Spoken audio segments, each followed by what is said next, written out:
Everybody. Hello, nice to see you all. Welcome to our online retreat weekend. We have the theme, The Mystical Heart of Christ. And we've got a beautiful weekend ahead of us. And so, yeah, we're going to have our friends at La Casa de Milagros sharing this evening. And then tomorrow we have a movie workshop and a bit of a new setup for the day. And we'll have David and Francis joining us. So actually, David and Francis are joining us right now today. We have Francis in the studio with us, and David is joining in from Salt Lake City. And so I'm going to pass it over to them now. Thank you, Pete. Hi, Francis. Hi, everyone. Hi, everyone. Hi, David. Oh, what a beautiful retreat. The mystical heart of Christ. Just the name, oh, just sends tingles up my spine. Oh, it's so beautiful to see you. And yeah, I think, Francis, we've got a lot of new people joining us from around the globe. That's fun for us. Yeah, I actually was counting on the countries of everyone who are joining us this weekend. I counted 27 countries in total. And then we have quite a few of people who join us for the very first time, from Australia, from Ireland, United Kingdom, United States, Argentina, and Mexico. So big welcome to everyone. But for those who are first time, yeah, thank you so much for finding us and spending this time with us together. Yeah, and if this is your first time, there'll come a point here not too long from now that we'll just kind of open it up for expressions. You can just share any miracles you've had or how you got here or questions you have. And we love to hear from people who are just joining for the first time. Just jump right in there, because it's a witness to everybody that there's nothing to fear, nothing to hesitate with, nothing to hold you back, because this awakening of your heart and the joy and happiness in your heart is very important, and it's a top priority. So we love to hear from new people. And yeah, we thank you all for writing in your expressions, your questions. We read through those very carefully. We take them to prayer, and we usually are able to answer a few of them on the first day of the retreat, but then the following on Sunday, we'll devote the whole session and then some to answering as many questions and as many, whether you bring them up live to us or whether you've written them in, we try to get to them.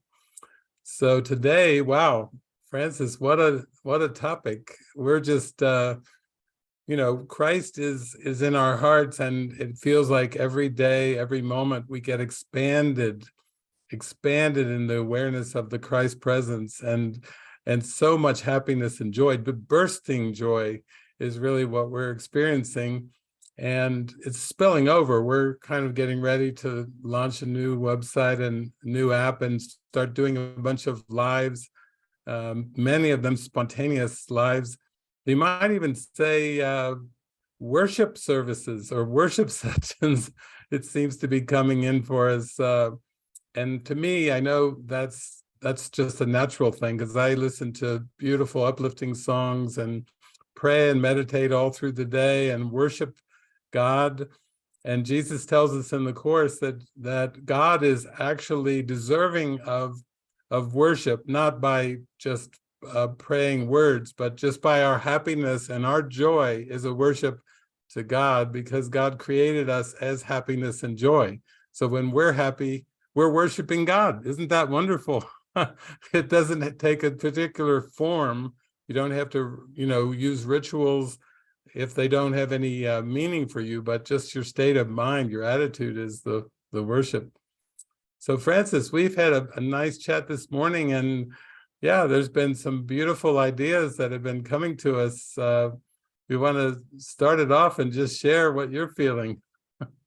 Yeah, even this morning we were talking about just the new direction that came in for us, because some of you have been following us for a while, started to notice that we're kind of start to embrace the different symbols of the Bible and the Christian symbols on top of the course. But this is just reminding me this morning that this is just one of the many steps that the Spirit is guiding us along this journey to a total awakening and remembrance. And we don't really know how this journey is going to go. But once we give our whole heart and our whole mind to say, you know, of ourselves, we can do nothing, but of God, everything is possible. And we do not know, we will step back and but follow. Then this kind of directions comes in. And we don't really know what it does, what it means, but in experience, it gives a direct experience, because in my direct experience, it opens my heart, it expands my awareness. It's beyond the words, beyond something that I can put my finger on, say, what does it? What did it? No, it's just this constant expansion in trust, in faith, and in realizing, wow, all symbols are used by Spirit, by Christ, to guide me into this direct experience, to realize I am living in Christ. This is my life, and I'm gonna be forever guided to expand, forever guided in this everlasting, ever expanding happiness and joy that just keeps growing. And in that, I feel so much hope, because you really realize you don't need to do anything. You don't need to know anything. And we can just give all our trust and faith to this momentary guidance that keeps flooding to our awareness. It's like a broadcast going on. The Spirit is there broadcasting directions. Receive, and follow me and be happy. And I just, you know, when I was talking to David about this, it's just what's happening right now, but it's so indicative of this journey. You know, when we start this journey, we seem to have our own individual lives, and within our individual lives, there's sets of problems, sets of difficulties, sets of personality characteristics that just not good enough, or this and that. But Jesus and the Spirit, just, there is a plan. That's really what it is. There is a plan for us. It's so loving, and says, you know, doesn't matter about your perspective of your life and your problems. I'm gonna wash all of them away. I'm gonna wash all of them away day by day. This is my plan for you. And that's why I just feel so grateful that we are all joined. We're all called in this. We're sharing this plan. It must be that because we're here together. This is our plan that's given by God. Yeah, that's it. It's like that thing from Star Trek, beam me up, Scotty. It's like we're just saying, beam me up, God. And you don't really have to know the specifics of how that beaming up will occur. In fact, it's better that you don't.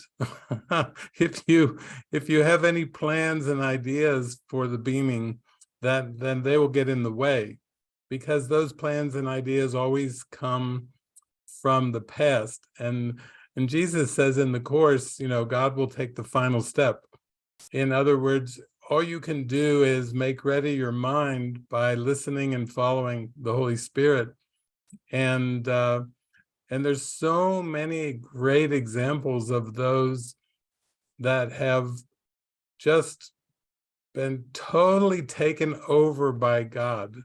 And it's quite an amazing thing, and it's quite sparkly. Tomorrow, I will be showing a movie that is going to be about a man who's he's a staunch atheist, but he has a very brilliant mind. He's read all the classics. He's very sharp. He's witty. He's He's everything that you would want out of a very sharp mind, and then progressively God comes in and takes over his mind. Eventually he realizes he wanted his own individual soul, and even that has to go. You can't even have your own individual soul. You know, you have to give way to the great beam me up, the great merge, the great of myself I am nothing, but of you, of Christ I am everything, because Christ is our identity.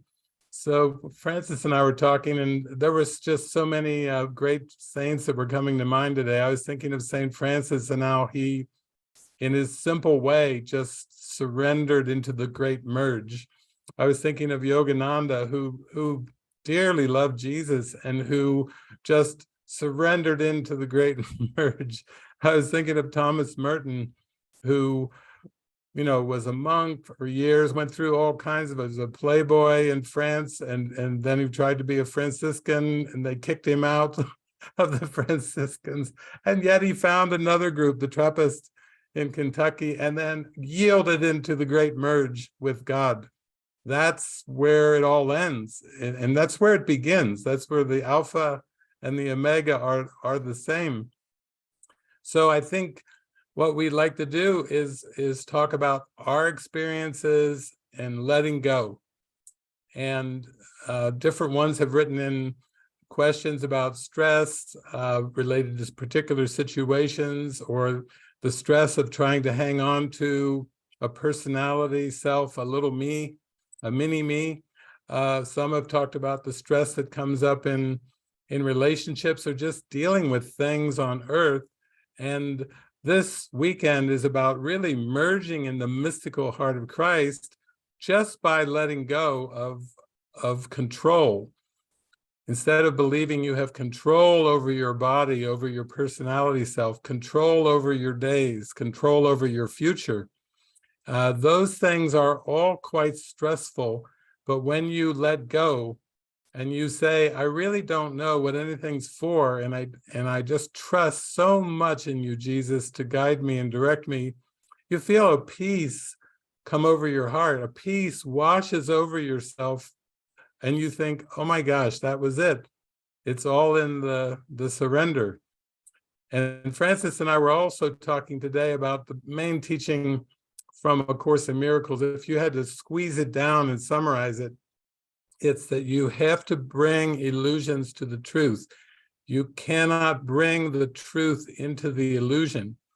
Many religions, philosophies, educational systems, and so on and so forth have tried to bring the truth into the illusion. And what Jesus is teaching us is that's just a delay maneuver. That's like a fancy ego maneuver for trying to keep the light and trying to light up illusions. But the meaning of illusion is nothingness. It's unreal. You can't bring light to something that has no reality, but you can bring your beliefs in your self-concept, in the world, in everything you believe about time and space. You can bring that to the light, and they will all happily disappear. And that's been our journey, Francis. You know, I know as we've taken the steps of faith, things have fallen away that seemed like responsibilities, that seemed like heavy expectations, that seemed like shoulds and ought tos in terms of what you're supposed to do to be a good person. And those things had to be lifted up and dispelled. And that's kind of been our journey. That's the way it's gone for us. Yeah. You know, I actually recently listened to this guy who had a near-death experience. I think he is even your friend, David, Howard Storm. Yeah. Yeah, and he said this one thing that was very striking. He said when he was having a conversation with Jesus in the other realm, he was debating with Jesus how the love each other doesn't work here because people are so mean and people are so feisty, and it's not going to work. And Jesus was back and forth with him for a while. In the end, Jesus said, this is God's plan. And that shut him down completely. He just like, okay, if this is God's plan, what am I to say that it's not going to work? But that was very striking for me, because I was also thinking, truly God has a plan.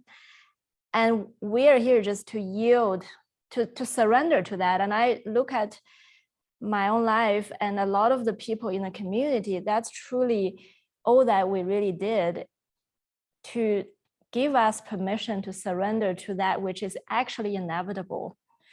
It's not keep fighting and kicking and trying to make it work in this world and trying to establish something which we all came to try to do.